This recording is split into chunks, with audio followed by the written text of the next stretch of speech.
In this video, I'm going to show you 2 secret weapons to help you pump out those future bass bangers. Now, I normally don't believe that you need a certain plugin to accomplish a certain sound, but I really can't go an entire production of a future bass song without at least using these 3 plugins. And in this video, I'm going to show you why. The first plugin is called Shaperbox 2, and it's a $100 plugin, and they actually have options for as low as $30. And what Shaperbox 2 does is it just adds the craziest amount of movement to anything you want to add it to, especially any sort of wobbles or drums or leads. So what Shaperbox 2 does is it allows me to take a basic sound like this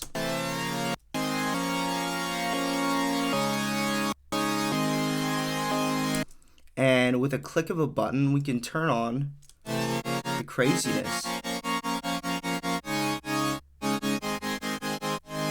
What I love the most about Shaperbox 2, as opposed to other LFO tools, is that it allows you to automate the loop length or the speed of the wobble. So if you see here, we have some fast wobbles, and then when the automation point moves up here, the wobbles are going to slow down. So watch.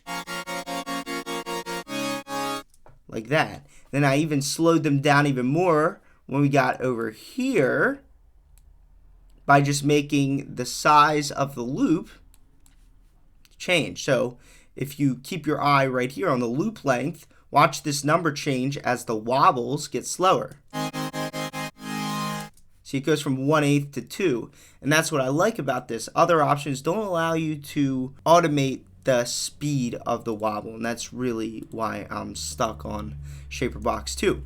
But it doesn't only do that, it adds movement to other types of stuff like the filter. So watch, I could just automate some crazy lines with this filter, and now we can add some weirder design to our wobbles.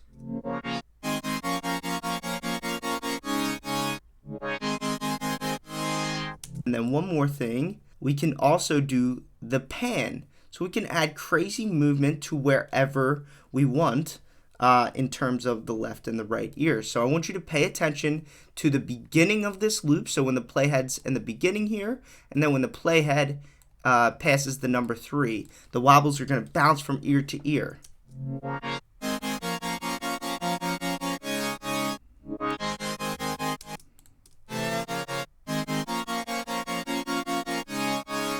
So not only are we sending the wobbles through some crazy LFO, but we're also sending the filtering through some crazy LFO and the pan. Not only that, but you could do other stuff like this one, which I still don't really know what it does. And you could automate how wide and skinny it gets. And this one's really crazy. It's a tougher movement to pull off.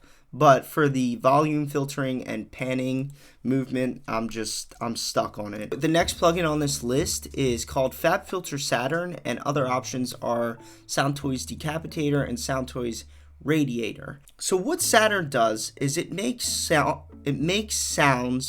bigger by finding new pretty artifacts in that sound. So in music production, there's a couple ways to make sounds sound bigger.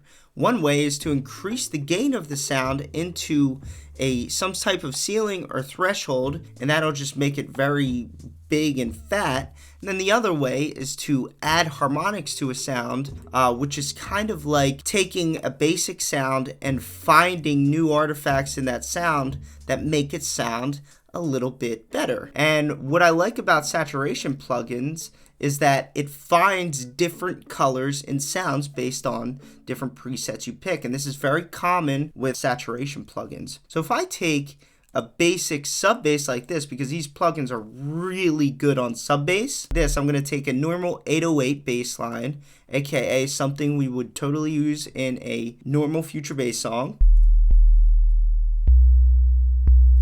We have that thin sounding sub bass, and then if we drive some saturation into that sub bass,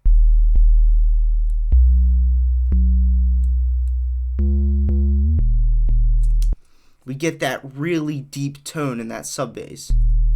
And that's what's going to make this sub bass really, really audible in the song, and it's going to fill in any gaps that you have in between the sub bass and either the chords and the leads. So what's cool about this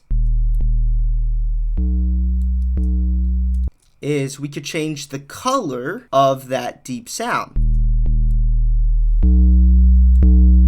So this is tape, which I really like on deep sub bass, but let's try tube. So that one's very similar to an overdrive, or we could do warm tube. And then there's other stuff like gentle saturation, very similar to tape saturation, and then heavy saturation, which is kind of a mixture of overdrive and normal saturation.